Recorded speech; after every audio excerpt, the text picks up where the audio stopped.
बोलिए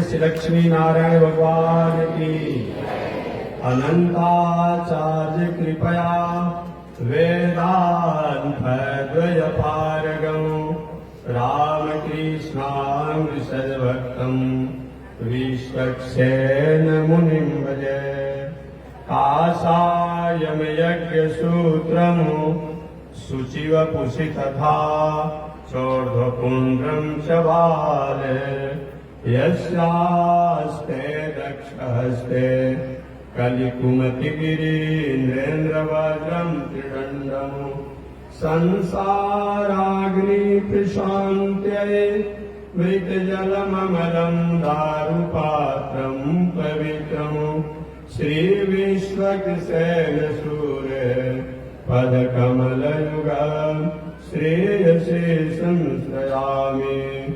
लक्ष्मीनाथसमारम्भां नाथयामुनमध्यमाम् अस्मदाचार्यपर्यन्तां वन्दे गुरोपरम्परां नारायणाय विद्महे वासुदेवाय धीमहि तन्नो विष्णु प्रचोदयात् महालक्ष्म्यै च विद्महे विष्णु पत्न्यै च धीमहि तन्नो लक्ष्मी प्रचोदयात् तन्नो लक्ष्मी प्रचोदयात्।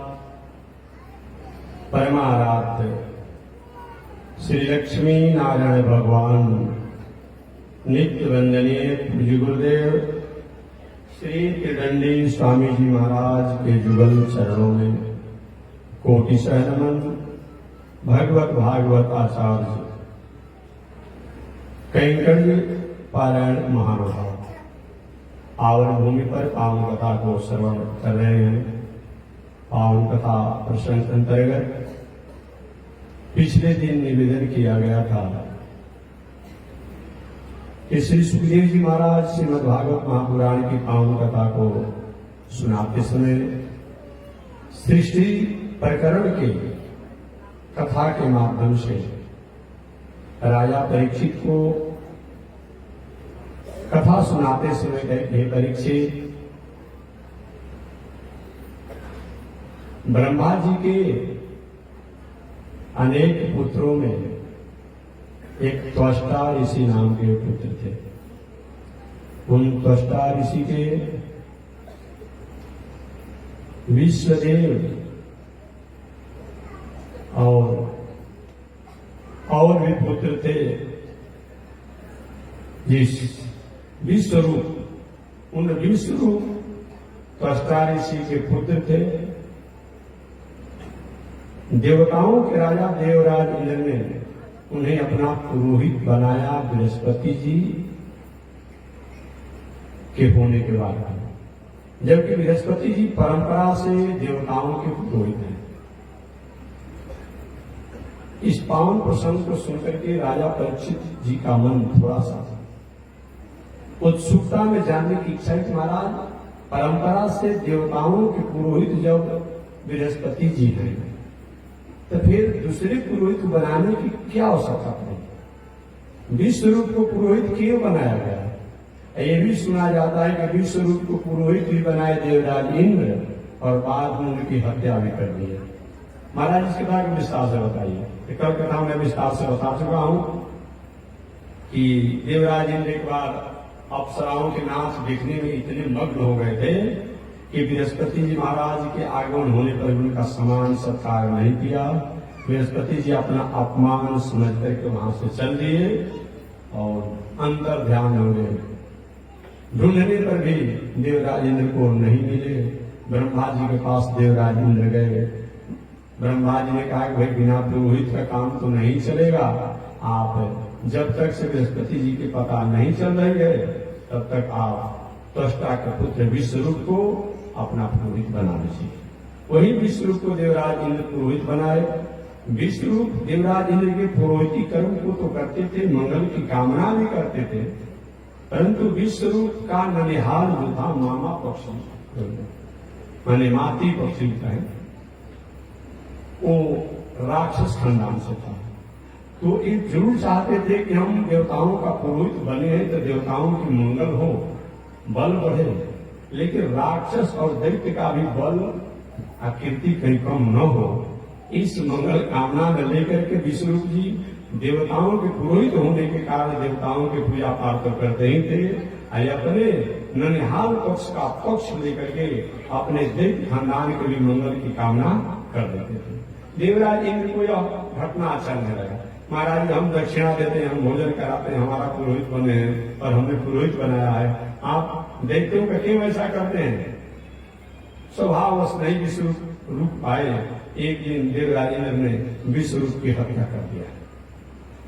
पर हत्या का दोष लग गया। जब त्वष्टा ऋषि ने कि मेरा पुत्र को ले भी गया, पुरोहित भी बनाया, हत्या भी कर दिया। उन्होंने एक अनुष्ठान करके वृत्रासुर राक्षस को प्रकट किया। वृत्रासुर राक्षस और देवराज इंद्र में घोर संग्राम हुआ। लेकिन विश्व द्वारा बताए गए नारायण कवच के महिमा के कारण देवराज इंद्र विश्वरूप के पेट में बहुत दिनों तक रहे, लेकिन नारायण कवच की महिमा से इन्होंने अपने को मंगल प्राप्त किया, जो आज भी नारायण कवच संसार के प्राणियों के मंगल के लिए श्रेष्ठ बताया गया है।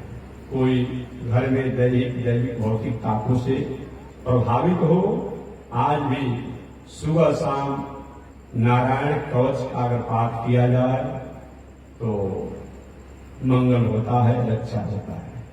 जिसके घर में बहुत प्रकार की अशांति हो रही हो, वो व्यक्ति अगर गजेंद्र मोक्ष का पाठ तीनों टाइम करे, सुबह मध्याह्न और सायंकाल, कोई जरूरी नहीं कि तीनों काल हम स्नान करके पाठ करेंगे, लेकिन तीनों काल अगर पाठ किया जाए, प्रातः काल, मध्याह्न काल और सायंकाल, तो सभी प्रकार के मंगल प्राप्ति होती है।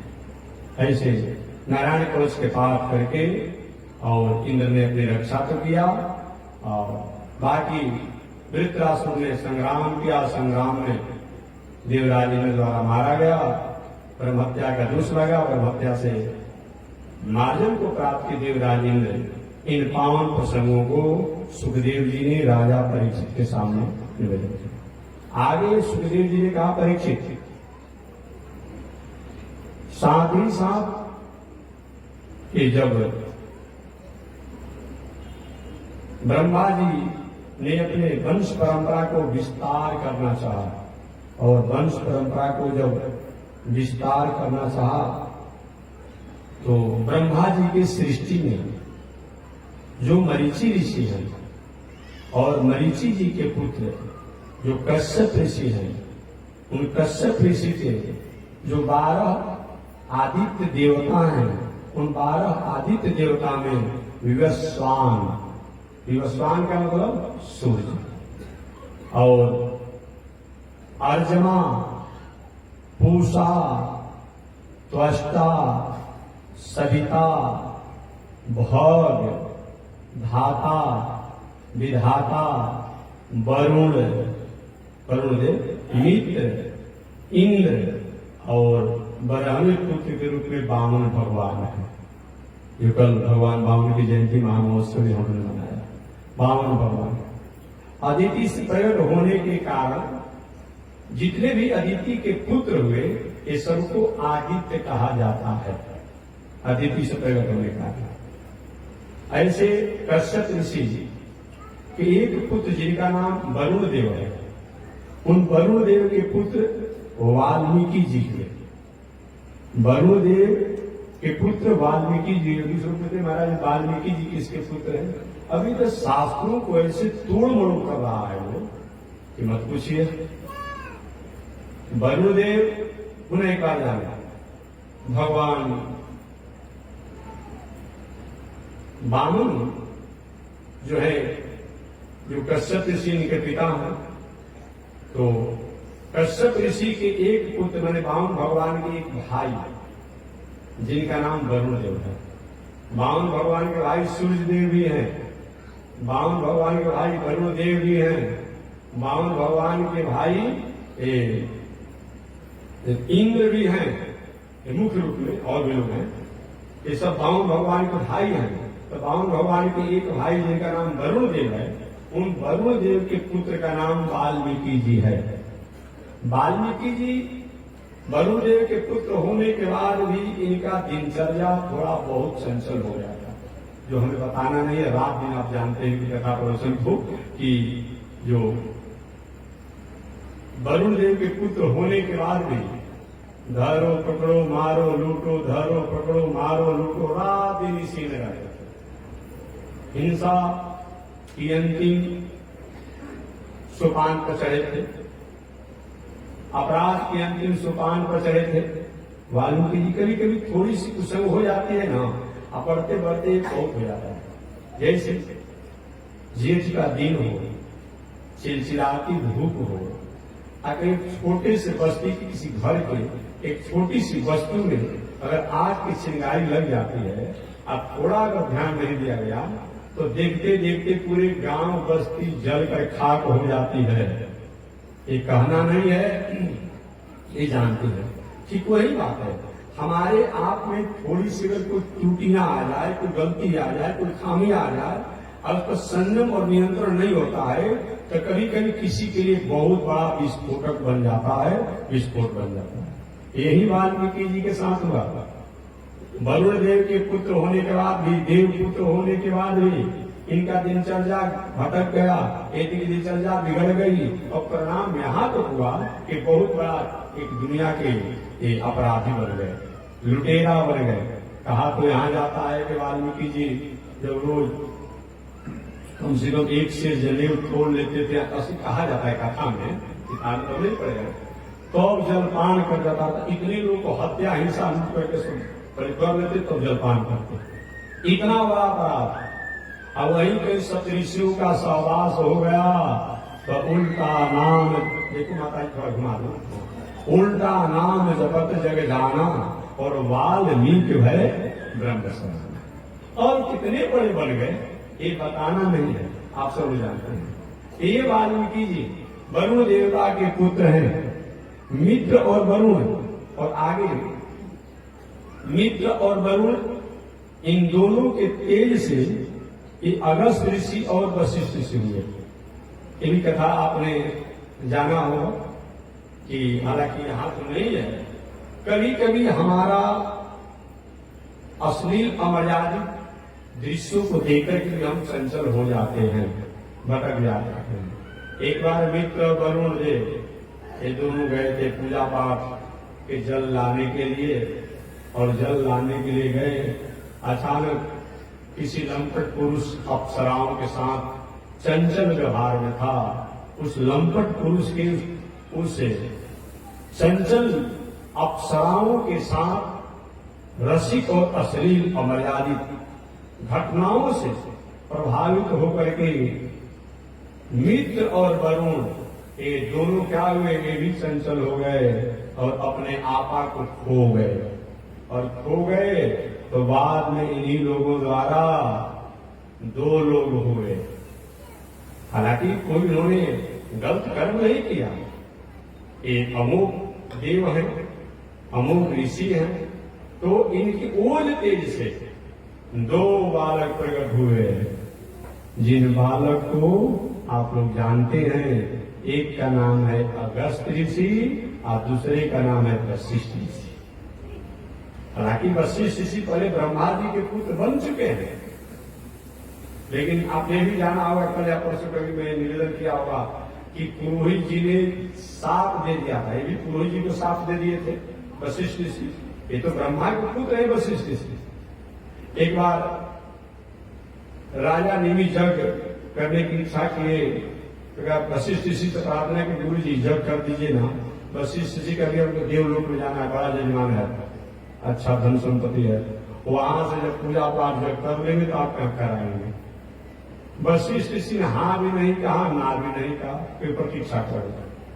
इधर राजा नेमी ने विचार किया कि इनकी प्रतीक्षा करेगा, हो सकता है जीवन की कोई भरोसा नहीं है, मन का कोई भरोसा नहीं है, कब अच्छा काम करेगा कब नहीं करेगा।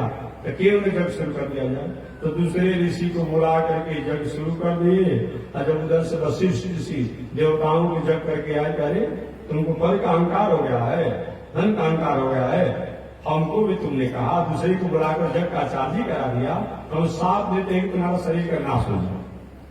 राजा जी ने गुरु जी इतनी छोटी सी बातों पर आप समय पर नहीं आए, हमारी इच्छा थी जल्दी आयोजन हो जाए, इसलिए नाराज होने को साथ देने की क्या बात है। तो हम भी साथ आपको देते हैं कि हमारा शरीर का समापन नहीं होगा, आपका भी समापन होगा, हम भी मरेंगे, आप भी मरेंगे। वही राजा ने भी जब मरने लगे तो कहे कि भगवान ने कहा भाई तुम्हारी मैं भावना को मंगल करना चाहता हूं, वरदान चाहता हूं, क्या चाहिए कि प्रभु यही हमें वरदान दे दीजिए, हम शरीर से जीवित नहीं होना चाहते हैं, इस संसार के प्राणी जो है उनका जो पलक जो है एक पलक पर मेरा वास हो जाए, इस पलक द्वारा दुनिया को मैं देखते थे। इसीलिए हमारा आपका जो पलक जो होता है आंख का हमेशा गिरते रहता है, खुलते रहता है, गिरते रहता है, खुलते रहता है, ये राजा निधि का निवास होता है। कभी तो लोग पूछते कि देवता में मनुष्य में क्या अंतर है। देवता के दूसरी को लक्षण में बता दो, आप तो सबके देही को देवता आ रहे हैं। पुरुष में अमार हुए बहुत लोग स्त्री पुरुष हाथ माटी नहीं करता होगा, बढ़िया से शौच करके स्नान करता होगा कि नहीं करता होगा, शरीर से अबार से घीला क्या क्या चीला सब निकलते होंगे, देह में महकता होगा, लेकिन उनके भेद काली जी आती है, दुर्गा जी आती है, भैरव जी आते हैं, शंकर जी आते हैं, हनुमान जी आते हैं, बताइए ना ये कोई मतलब होता है।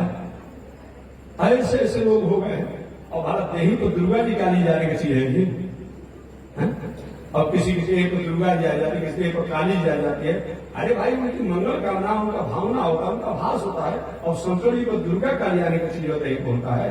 एक लोग बुला रहा है, बुला रहा है, लेकिन नहीं, देवता का लक्षण होता है। मैं निवेदन करना चाहूंगा 2-3 लक्षण।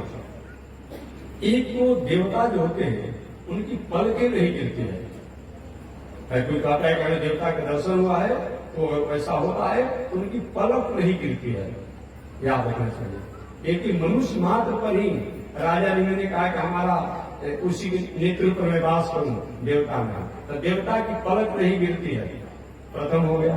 और देवता अगर सामने कहीं आपको प्रतीत होता है कि हमको दर्शन दे रहे हैं, तो जमीन पर रहने के बाद भी जमीन से ऊंचा थोड़ा रहते हैं, एक ध्यान देंगे। और हमेशा उनमें किसी प्रकार की बहुत वृद्धावस्था की स्थितियां नहीं दिखाई पड़ती है, उनकी वृद्धावस्था की स्थितियां नहीं दिखाई पड़ती है। और चौथा एक लक्षण बता दें, छाया नहीं दिखाई पड़ती है, छाया। ये 3-4 लक्षण बता दिया। राक्षस इत्यादि का लक्षण क्या है? राक्षस भूत प्रेत पिशाच इत्यादि होगा, अब उसके द्वारा गंध आएगा, अब उसका पैर जो होगा भूत प्रेत का जो होगा वो पैर वो पीछे की तरह ऐसे नहीं रहेगा, हम लोग जैसा पीछे ऐसे मुड़ा रहेगा, उसका पैर मुड़ा रहेगा, शरीर से दुर्गंध आएगा, अनेक प्रकार की किस्म परिस्थितियां आती है, उसका शरीर विकराल होता है। एक लक्षण कम से कम बताया गया है। तो मैं निवेदन करना चाह रहा था, तो वशिष्ठ जी को श्राप दे राजा ने कि महाराज हम तो संसार के प्राणियों के नेत्र पर रहेंगे, आपका भी पतन हो जाए, मृत्यु हो जाए। तो वही राजा निमि के साथ के कारण वशिष्ठ श्री शरीर को त्यागे, तो दूसरे जन्म में मित्र और वरुण के पुत्र बन करके हुए। इसलिए 2 बार वशिष्ठ से हुए, लेकिन नाम वही रहा। तो चलिए मैं आगे प्रसंग चल रहा हूं। वरुण देवता के पुत्र हैं वाल्मीकि जी, और मित्र वरुण ने थोड़ी सी अपने जीवन में जो चंचलता और चंचल घटनाओं को देख लिया था, इसके चलते अगस्त ऋषि और वशिष्ठ ऋषि का जन्म हुआ। अगस्त ऋषि और वशिष्ठ ऋषि, दूसरी बार वशिष्ठ ऋषि जन्म हुआ। अगस्त ऋषि पहले काशी इत्यादि क्षेत्रों में रहते, बाद में जाकर दक्षिण भारत में अपना उन्होंने निवास बना दिया। कश्यप ऋषि के जो बड़े पुत्र हैं जिनका नाम है सूर्य, इनके कथा में कितने बार में सुना रहे हो, प्रसंग में सुनाना है। कश्यप ऋषि के बड़े पुत्र जिनका नाम है सूर्य, ये सूर्य का प्रथम विवाह विश्वकर्मा की पुत्री संज्ञा के साथ हुआ। अब संज्ञा सूर्य देव के साथ रहने तो लगी, लेकिन वो तेज को बर्दाश्त नहीं किया। अपने पिताजी का सूचना दिया, पिताजी मैं इनके तेज को सहन नहीं कर पाऊंगी, अगर कोई व्यवस्था किया जाए नहीं तो मैं इनको छोड़ दूंगा, इनकी शक्ति को तेज में बर्दाश्त नहीं करेंगे। विश्वकर्मा जी विश्वास देते रहे, त्वष्टा नाम के विश्वकर्मा, ठीक है भैंस को धारण करो, मैं व्यवस्था करता हूं, शक्ति कुछ निश्चित करूंगा। ऐसा मौका नहीं मिला विश्वकर्मा जी को। एक दिन संयोग से वो संज्ञा अपने शक्ति द्वारा एक स्त्री को छाया को प्रकट करके जाकर घोड़ी का रूप बनाकर के जंगल में रह गई। जब सूर्य का विवाह हुआ, उस विवाह से 3 गो संतान सूर्य के हुए थे। प्रथम पत्नी से, संज्ञा से, सत्यव्रत श्राद्ध देव वैवस्वत मनु। क्या नाम है? सत्यव्रत श्राद्ध देव वैवस्वत मनु। मनु बहुत है, इसलिए नाम बता पता है। ब्रह्मा जी द्वारा भी जो हुए उनका नाम आदि शंभु मनु, उनकी पत्नी का नाम शत्रुपा है। लेकिन ये मनु जो है ये क्या है? सत्यव्रत श्राद्ध देव वैवस्वत मनु। ये सूर्य की प्रथम पत्नी संज्ञा के पुत्र है। और एक और पुत्र हुए जिनका नाम पड़ा जमराज, नाम था जम, बाद में जमराज हो गए। एक बेटी हुई जिसका नाम था जमी, जो अगले जन्म में जमुना नदी बन गई, जो भी आपने जानते हैं।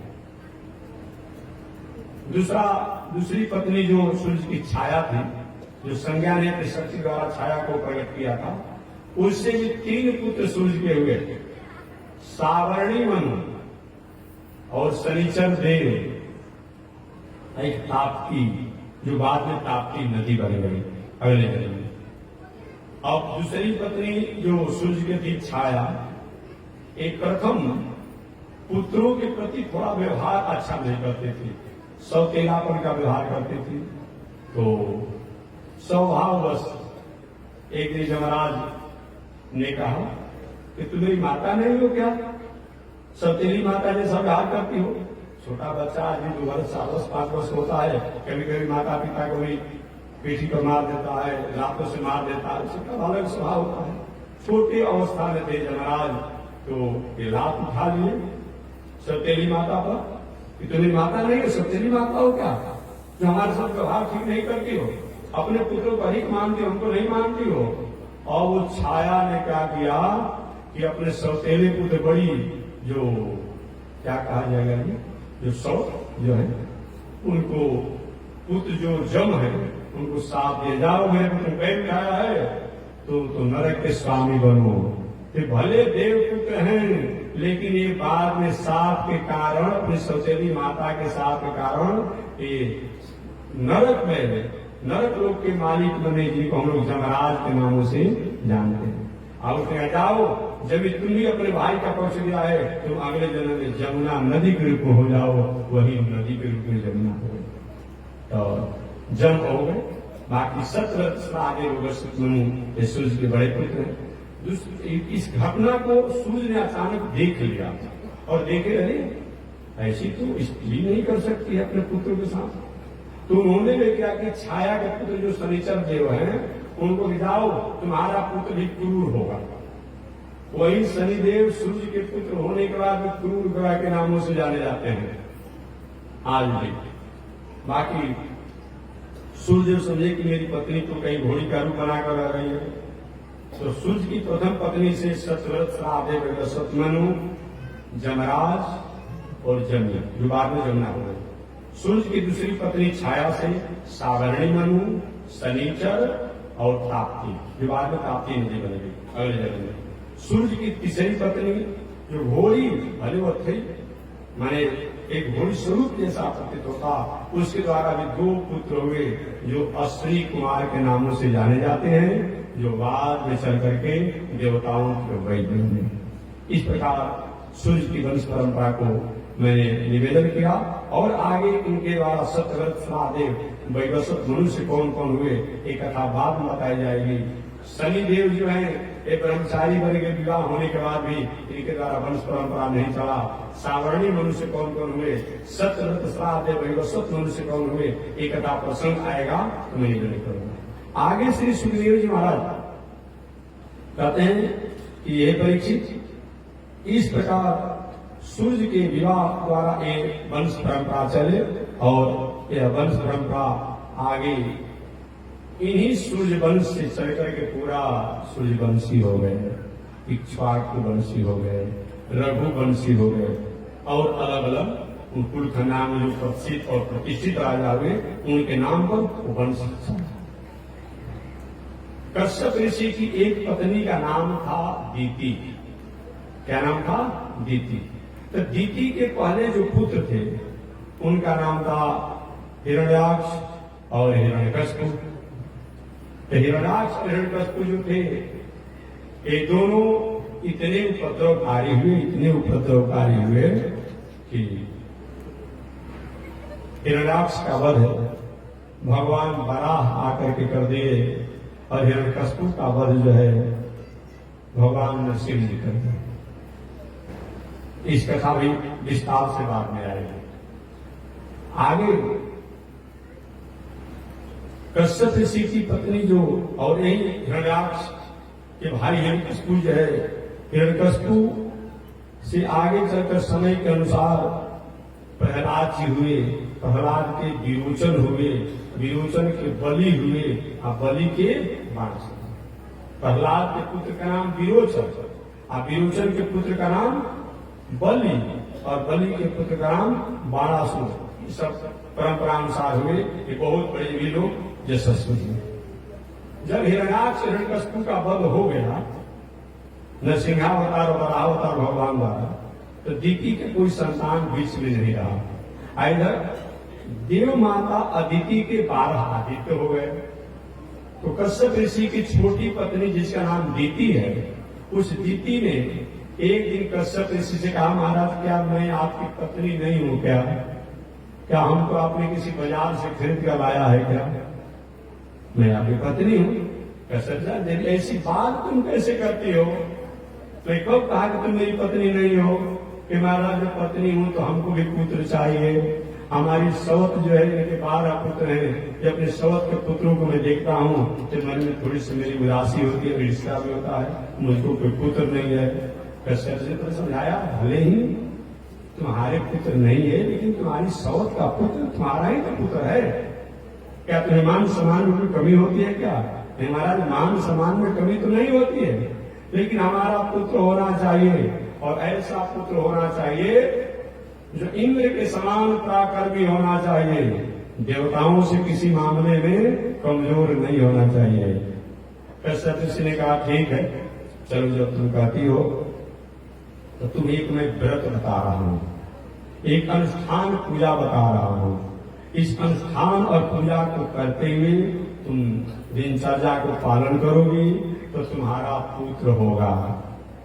अब वह पुत्र देवराज इंद्र के समान पराक्रमी होगा। लेकिन अनुष्ठान व्रत पूजा में अगर कहीं नियम भंग हो जाएगा तो तुम्हारा पुत्र तो होगा लेकिन देवताओं का मित्र बन जाएगा। ठीक है महाराज बताइए, मैं नियम से पालन करूंगा। वही कश्यप ऋषि ने अपनी दूसरी पत्नी दीति को एक व्रत बताया, जिस व्रत का नाम है पुंसवन व्रत। पुत्र प्राप्ति के लिए एक व्रत बताया जिसका नाम है पुंसवन व्रत। पुत्रस्ते भविता भद्रे इंद्रहा देव बांधव संवत्सरम व्रतमीदम जद्युजो भाई सचे। हे देवी हे कल्याणी, अगर तुम व्रत के पालन करोगी तो निश्चित रूप में तुम्हारा पुत्र इंद्र के समान पराक्रमी होगा। अब व्रत में कहीं त्रुटि हो गया, कोई नियम पालन नहीं होगा तो देवताओं का भाई बनकर देवताओं का सहयोग करेगा। कश्यप ऋषि ने पुंसवन व्रत का नियम बताया और उपदेश दिया कि हे देवी, एक पुंसवन व्रत जो है किसी भी प्राणी को मन वाणी या क्रिया द्वारा जब तक व्रत करे उसके प्रति अहित अनिष्ट की भावना नहीं होना, सताना नहीं, ये नियम होना चाहिए। और इस व्रत को करते समय किसी को साप और वरदान नहीं देना, जल में घुस करके स्नान न करना, ये व्रत करते समय नग्न अवस्था में स्नान न करना, अशुभ वस्तु का स्पर्श न करना, उसका सेवन न करना, दुर्जन लोगों से बातचीत नहीं करना, किसी की पहनी हुई कपड़ा माला इत्यादि को नहीं पहनना, जूठा किसी का नहीं खाना और कोई भी देवता का प्रसाद या तामसी राशि मांस इत्यादि जो भी भोजन इत्यादि हो उसको स्पर्श और सेवन नहीं करना। अशुद्धि अवस्था में रहने वाली जो स्त्रियां जो हों, उनके हाथ से स्पर्श किए हुए अन्न भोजन इत्यादि रुपया पैसा नहीं देना। दोनों अंजलि से जल नहीं पीना, ये व्रत में जल नहीं पीना, और बिना श्रृंगार को नहीं, माने एक मर्यादित श्रृंगार जो होता है उस श्रृंगार में रहना, और वाणी को संयम रखना, अल्प वस्त्र और नग्न वस्त्र में नग्न नहीं रहना। प्रातः काल भोजन करने से पहले गाय, ब्राह्मण, विद्वान इत्यादि को अर्पण करके, भगवान को, नारायण को पूजन करके, माला, पुष्प, चंदन आदि से पूजन करके, और सौभाग्यवती सदाचारिणी स्त्रियों की रोज कम से कम उनका भी आदर सम्मान पूजा करना। उन सौभाग्यवती सदाचारिणी स्त्रियों को अनेक प्रकार के भोजन के व्यंजन सहित भोजन कराना।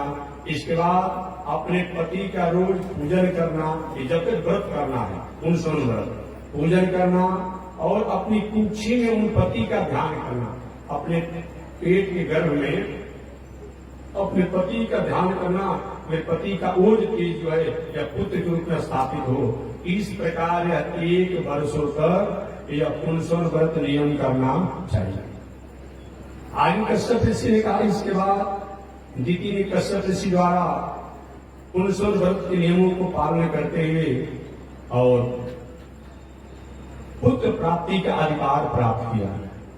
जब देवराज इंद्र को पता चला कि हमारी मौसी जी, हमारी सौतेली छोटी मां ने हमारे विरोध में हमसे अधिक या हमारे बराबर पराक्रमी पुत्र की प्राप्ति की कामना से मेरे पिता से व्रत की काम में संकल्प लिया है, तो इस सेवा में लग गए कि माता जी मैं सेवा करूंगा आपका, और इसीलिए लगे रहे कि सेवा भी करते रहूंगा, कहीं व्रत भंग होगा तो बस कहीं घाट पहुंचा देगा, इसीलिए लग गए। और देवराज इंद्र रहने लगे। समय से दीति अपने नियमानुसार रही, व्रत करते करते बहुत दुबली पत्नी हो गई। एक दिन संध्या का समय था, सायंकाल का समय था, और दीति दूध का पान करके जूठे मुंह, बिना आचमन, बिना कूड़ा किए और बिना पैर धोए, बिना शुद्धि अवस्था किए, फूले बाल, हाथी के उर्चन जो है उसकी तरफ सीध करके लेट गए। नींद से ऐसे लेती बात नींद आ गया, तो मन में आया और व्रत को भंग कर रही हूं, मन में भावना आया वे व्रत को भंग कर रही हूं। पुनः उसे मन में आया, अरे छोटा लड़की अपने माता के गोद में रहता है और दूध पीता है तो मुंह धोता है क्या? एक विकल्प हो गया ना, छोटा लड़का का नियम अलग में होता है, ये सब साथ सब नियम लागू नहीं होगा। और वो कुदर का आ गया और क्या कि मुंह नहीं धोया, सब अशुद्धि अवस्था में ओहा। और देवराज इंद्र ने सोचा अच्छा मौका मिला है, सूक्ष्म रूप में अपनी मौसी जी सौतेली छोटी मां के गर्भ में सूक्ष्म रूप में प्रवेश कर गए। देवराज इंद्र आज जो गर्भ में बालक थे, उन गर्भ के बालक को उन्होंने 7 टुकड़ा कर दिया, 7 टुकड़ा। जैसे आजकल कभी कभी कुछ अभिभावकों की सलाह से माताएं आज की नया परियोजना में, आज की नया व्यवस्था में क्या करती है, गर्भ के बालों को हत्या करा रहे। एक बात मेरा आपसे आग्रह होगा, ऐसा अगर कर रही हो अच्छी बात नहीं है। जो गर्भ के बालक की हत्या कराता है, करवाता है, मंत्रणा करता है, वो अनेक प्रकार के समस्या संकट का कारण बताया गया है। पुष्टि होता है, अगले जन्म में अंधा होता है, बहिरा होता है, लंगा होता है, दरिद्र होता है, नपुंसक संध्यापन का गुण होता है, और अनेक जोनी को कष्ट को प्राप्त करना पड़ता है। इसीलिए ये नहीं होना चाहिए। गलती तो आपका है कि आपने संयम नहीं बरता, और जब गर्भ में बालक आ गया तो उसको आप काट करके हत्या करते हैं। जानते कैसे होता है? कभी आपने चारा मशीन देखा है? देखे होंगे, जो कुटी काटने वाला होता है उसमें चारा उसी प्रकार से अनेक उपकरणों द्वारा, दवा द्वारा गर्भ के बालक को काट काट कर छोटा छोटा करके और बाहर निकाला जाता है। कितना बड़ा अपराध है ये। गर्भ की हत्या बहुत प्रकार के पापों का दोष है। एक तो अपने गर्भ के बालक की हत्या किया, गर्भ का बालक ऋषि कुमार के समान होता है और ऋषि का हत्या हो गया, एक जीव की हत्या हुआ, कुल खानदान की हत्या हुआ, बहुत प्रकार का हत्या का दोष लगता है। अतः इस पर विचार होना चाहिए। पहले आपको संयम करना चाहिए, लेकिन गर्भ में जो बालक आ गया उसकी हत्या हो रहा है, इस पर आप विचार करें। तो देवराज इंद्र ने गर्भ में प्रवेश कर गए और 7 टुकड़ा किया उस गर्भ के बालक को। लेकिन व्रत के प्रभाव से, उनसुन व्रत के प्रभाव से वो बालक मारा नहीं। 7 टुकड़ा तो हो गया लेकिन मारा नहीं। एक तो कभी कभी कुछ लोग करेंगे महाराज भला ऐसा होता है क्या, कि पूछना है। कभी जमीन में चारा को आप देखे हैं, जो केचुआ अपनी भाषा में कहते हैं, छोटा छोटा टुकड़ा करने किसको से जीव रहता है। अब पढ़ने वाले वैज्ञानिक जो चाहे विज्ञान पढ़ने वाले हों, आप पढ़िए, उसमें लिखा हुआ है। जियोलॉजी पढ़िए, बृहस्पति विज्ञान तो अलग है, बोटनी अलग है, लेकिन जियोलॉजी पढ़िए कम से कम। उसमें लिखा है, लिखा है कि चारा जो होता है छोटा छोटा टुकड़ा हो जाता है, फिर उससे जीव हो जाता है। तो जब परमात्मा द्वारा ऐसे संसार के प्राणी जो है उनमें जब ऐसा है, और परमात्मा स्वयं जहां देवताओं में ऐसा हो, कौन आश्चर्य की बात है। 7 टुकड़ा होने के बाद भी वो बालक मरे नहीं। बलि को बालक, अरे भाई हमें क्यों मार रहे हैं। हमारी माता ने व्रत को भंग किया, अतः अब हमारी माता के अनुसार पुत्र नहीं होंगे, हम तो आपके मित्र बनेंगे। फिर भी देवराज इंद्र को विश्वास नहीं हुआ। अब पुनः कहा कि एक एक भाग को 7-7 टुकड़ा और कर दो। तो कितना हो गया? 7-7 49। बाद में चल करके वही कश्यप ऋषि राक्षसों की माता, दैत्यों की माता दीति द्वारा जो 49 पुत्र हुए, ये 49 पुत्रों को हम लोग मरुत गण के नामों से जानते हैं, या पवन देव के नाम से जानते हैं, या वायुदेव के नाम से जानते हैं।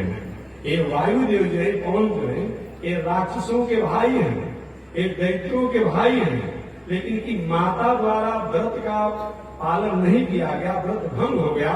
अतः ये राक्षस के भाई, दैत्य के भाई होने के बाद भी ये देवता के मित्र बन गए। यही कारण है कि देवराज इंद्र का मित्र बन करके ये 49 वायु जो है हमेशा सहयोग करते हैं।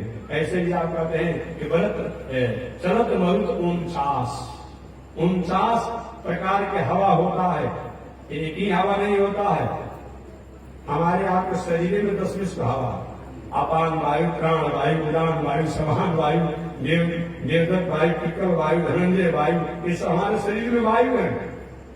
प्राण वाला अलग वायु है, सोच पे खन्ना निकालने वाला अलग वायु है, नाड़ी को चलाने वाला अलग वायु है, आंख दृष्टि को दिखाने वाला अलग वायु है, कान से सुने जिस वायु को अलग वायु है, अलग अलग सब वायु, सोचने वाला नाड़ियों का वायु अलग है।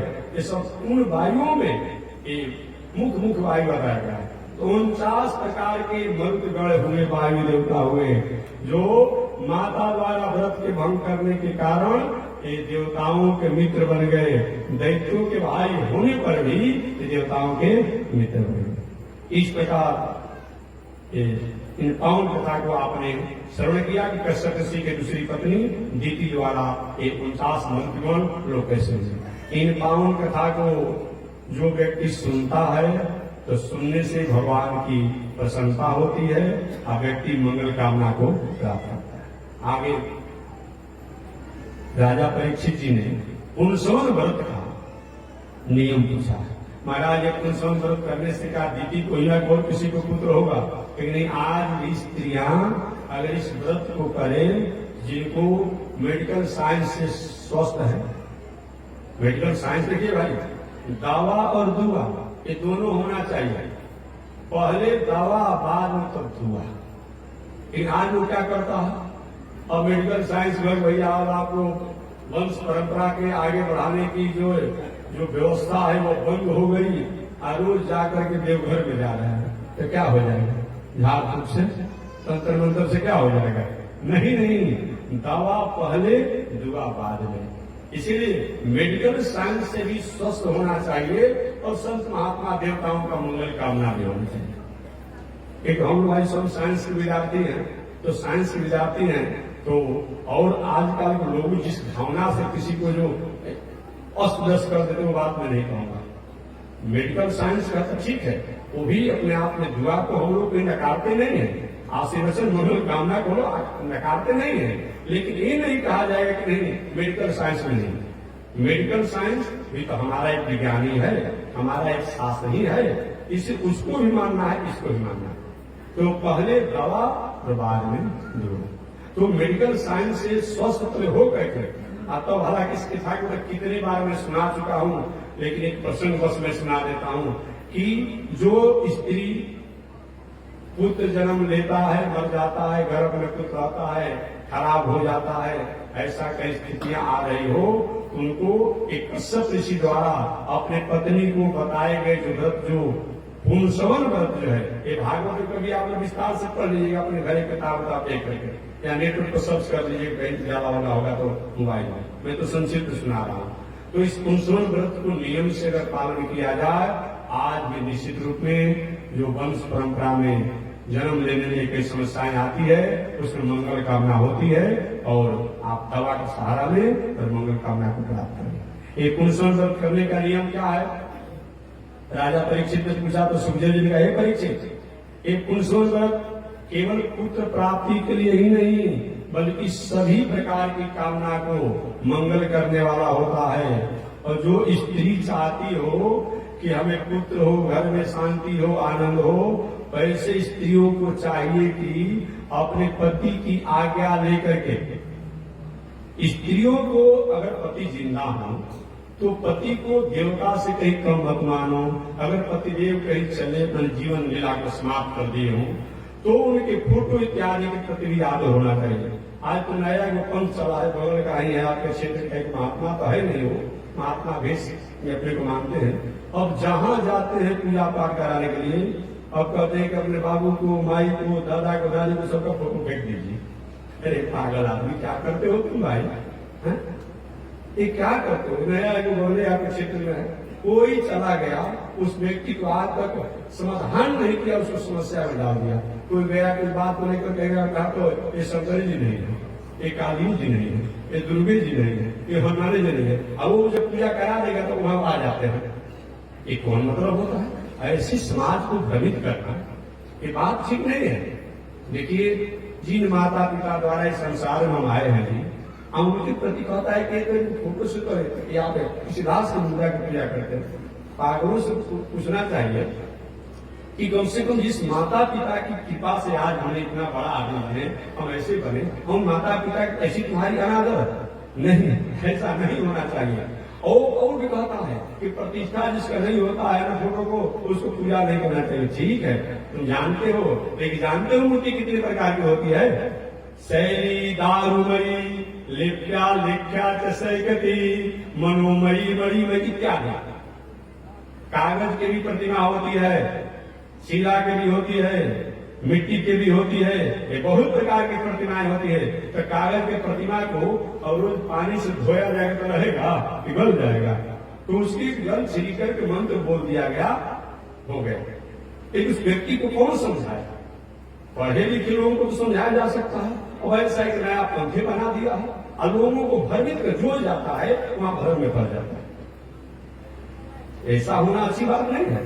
तो मैं निवेदन करूंगा, देखिए हमारे माता पिता जो है, हमारे पूर्वज जो है, अब बताइए जब तुम नहीं मानोगे तो अभी गया में पितृपक्ष होने वाला है, सारे पूर्वजों को ही व्यक्त किया जाता है और तुम्हारे दृष्टि में तो कुछ है ही नहीं। तो गया का सब जितना पितृकर्म सब तुम्हारे शास्त्र से तो है नहीं, वो किसी किया जाता है? वो थोड़े आपको दिखाई पड़ रहे हैं, बाबा है, परदादा है, दादा है, परदादा है, अमुक है, पिता है, माता, सब किया जाता है। तो तुम्हारे दृष्टि में तो सब बेकार है। इसीलिए ऐसे लोग जो है ये भ्रमित करने का जो काम करते हैं, ये अच्छी बात नहीं है। माता पिता जिसके द्वारा हमने जन्म लिया है, उनके प्रति हमारी आदर की भावना होनी चाहिए।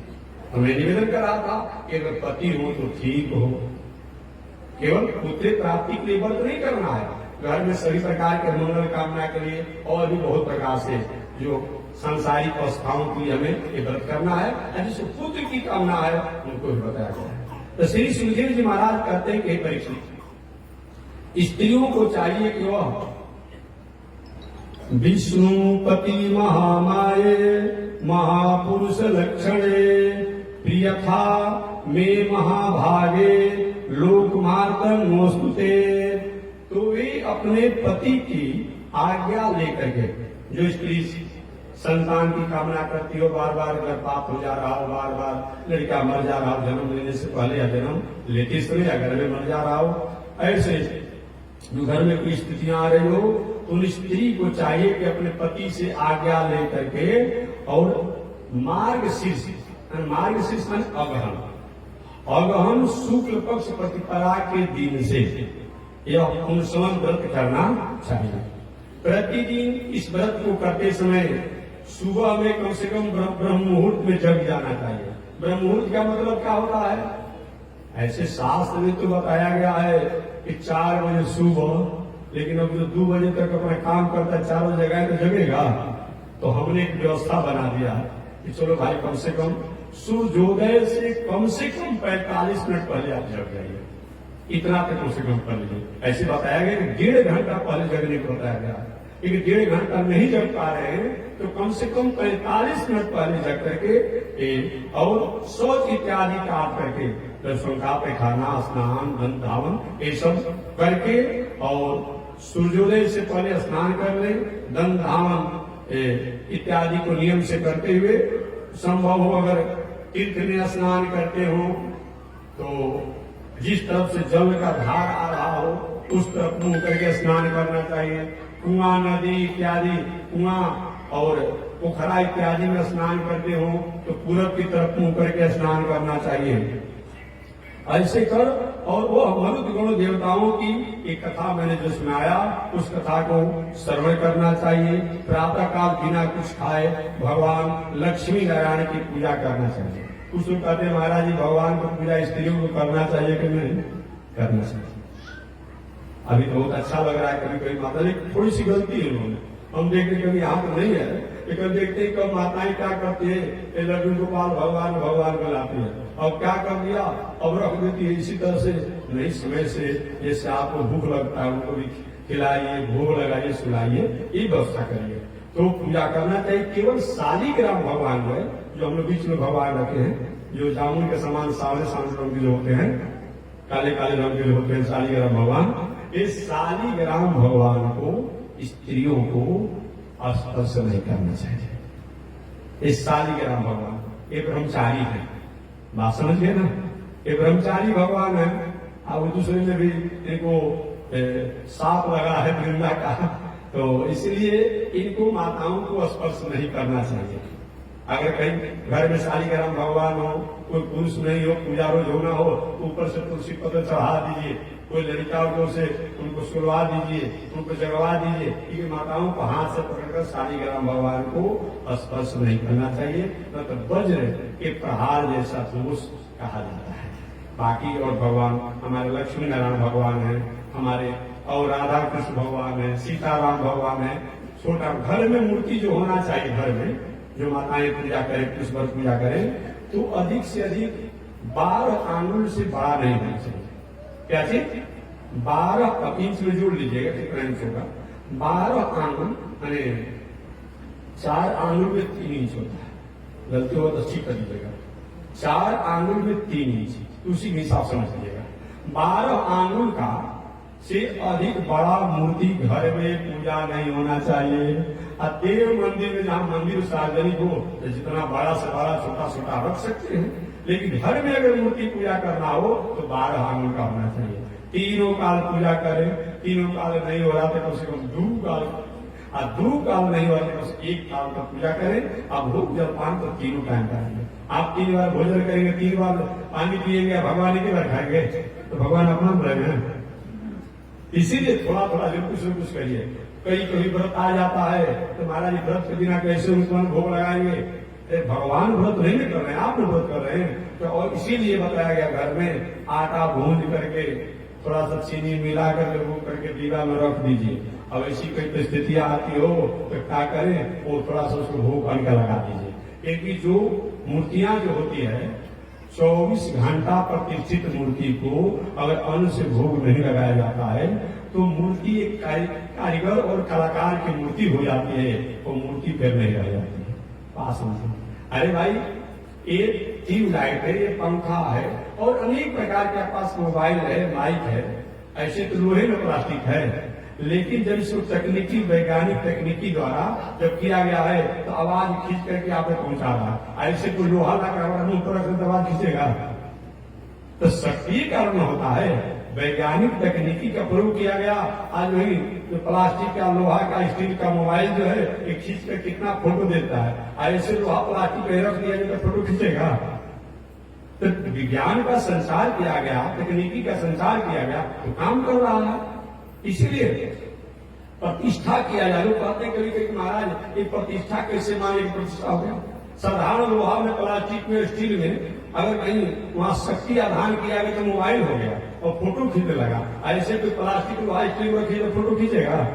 तो आप देख रहे हैं कैसे कितना शक्ति आधान किया गया है। लेकिन इससे जो मानक है उस मानक अनुसार किया गया वो कर रहा है काम। वही प्रतिष्ठा करने का एक जो मानक है उस मानक द्वारा पूजा किया जाता है तो शक्तिशाली हो जाता है मूर्ति।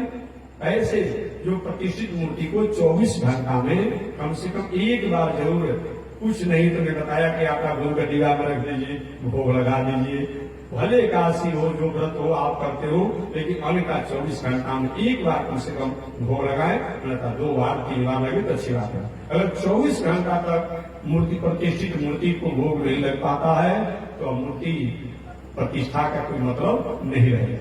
चलिए मैं आगे बढ़ता हूँ। तो श्री सुखदेव जी कहते हैं परीक्षित, इस प्रकार माताओं को चाहिए कि अपने पति की आज्ञा लेकर के अगहन शुक्ल पक्ष प्रतिपदा से यह व्रत को प्रारंभ करें और ब्रह्मचर्य पूर्वक रह करके, ब्रह्मचर्य से रह करके और यह शुद्ध स्नान, ध्यान, रहन सहन, उठन बैठन, खान पान ये सब पवित्र होकर के लक्ष्मी नारायण भगवान की पूजा करें। और पूजा करते समय कहे कि हे भगवान, हे प्रभु, आप दुनिया के स्वामी हैं, आप मेरे ऊपर कृपा करें। संभव हो रोज देखते सुबह में आरती करते हैं तुलसी, ऐसे भी तुलसी जब नहीं चढ़ाना तो कम से कम आप तो करिए, क्या कहेगा, होली का चढ़ा दीजिए। 108 बार जप भी कीजिए। विष्णु का पूजा पंचोपचार 5 प्रकार से गंध धूप दीप इत्यादि से करें, षोडशोपचार से करें, जैसी क्षमता हो। और ओम नमो भगवते महापुरुषाय महाविभूति पतये स्वाहा, इस मंत्र को 12 बार रोज अपने आप उसको भगवान को प्रति आहुति करें और फिर भगवान लक्ष्मी नारायण को पूजा करें। रोज ब्राह्मणों को प्रणाम करें, बड़े बुजुर्गों को प्रणाम करें। इस प्रकार और पति को भी रोज आदर भावना प्रणाम करें। 1 वर्ष तक व्रत को करना, तो समय पा करके फिर जब ये व्रत पूरा हो जाए तो हमेशा एक शास्त्रीय बात बताता हूँ, गरुड़ पुराण में विस्तार से लिखा है, कभी आप लोग को पढ़ना चाहिए। एक बात और मैं कहना चाहूंगा कि घर में गरुड़ पुराण भी थोड़ा रख लेना चाहिए। एक उसमें बहुत प्रकार का हमारे सांसारिक बातों को जानने के लिए ज्ञान लिखा हुआ है। तो उसमें लिखा हुआ है गरुड़ पुराण अन्य भी, देवी भागवत दुर्गा सरस्वती कहीं की संक्षिप्त हर काल का कोई मिलता है कि अशुद्धि अवस्थाएं जब माताएं होती है, तो कितनी बार में कथा सुना अपना, अशुद्धि अवस्थाएं में जब माता होती हैं तो अशुद्धि अवस्था में जो विवाह वैदिक मर्यादा से विवाह करके अपने जीवन को जी रही हो, तो अशुद्धि अवस्था में जो माताएं रहती हैं तो 3 दिन बढ़ा करके, 4 दिन बढ़ा करके और 8, 10, 12, 14 इस दिन पर वंश विस्तार की मर्यादा को पालन किया जाता है तो लड़का होने की संभावना होता है। माने जिस दिन अशुद्धि अवस्था हुआ हो उसको भी 1 दिन गिनना है, उसको छोड़ करके नहीं। अब उसमें भी 8 बजे सुबह से 8 बजे रात्रि के बीच में हो रहा है तो उसको 1 दिन गिनना है। तो वैसे गिनती करते हुए आप 8वां दिन उसको भी 1 दिन गिनना है। तो उसको गिनते 8वां दिन, 10वां दिन, 12वां दिन, 14वां दिन और 16वां दिन अगर होता है तो संतान की जोग बनती है।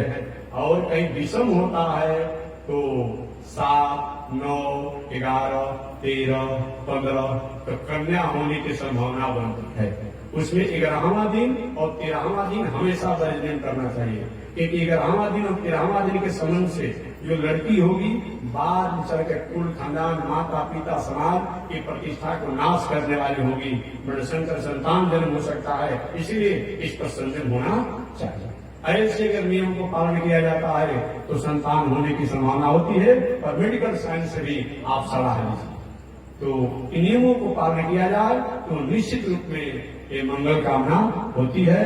आगे इन 5 प्रसंगों को सुना करके श्री सुखदेव जी की परीक्षित इस प्रकार से इस पुरुषों व्रत को करने से भगवान की प्रसन्नता होती है और संतान की प्राप्ति होती है।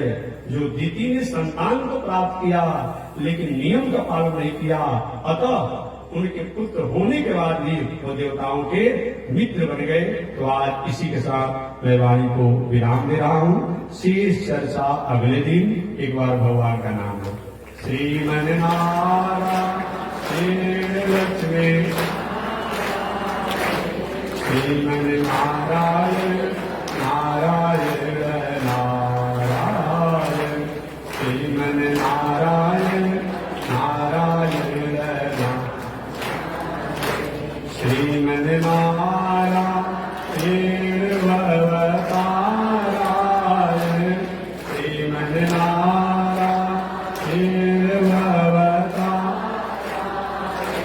लक्ष्मी नारायण नारायण नारायण लक्ष्मी नारायण।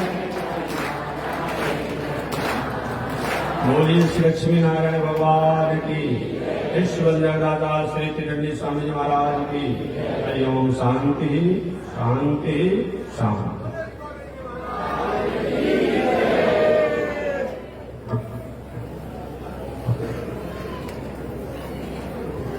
ओम चंद्रमा मनसो जात चक्षो सूरजो अजायत श्रोत्राद्वायुष प्राण समुखादग्निरजायत श्रीशते लक्ष्मी सुभद्र्या बहुरात्रे आरुषे नक्षत्राणि रूपमस्मिनो व्यातं ईश्वरे निकाला मोमयि काल सर्वलोकं मयि काल। लक्ष्मी नारायण भगवान की, विश्व दादा श्री त्रिदंडी स्वामी जी महाराज की। हरि ओम। शांति शांति शांति।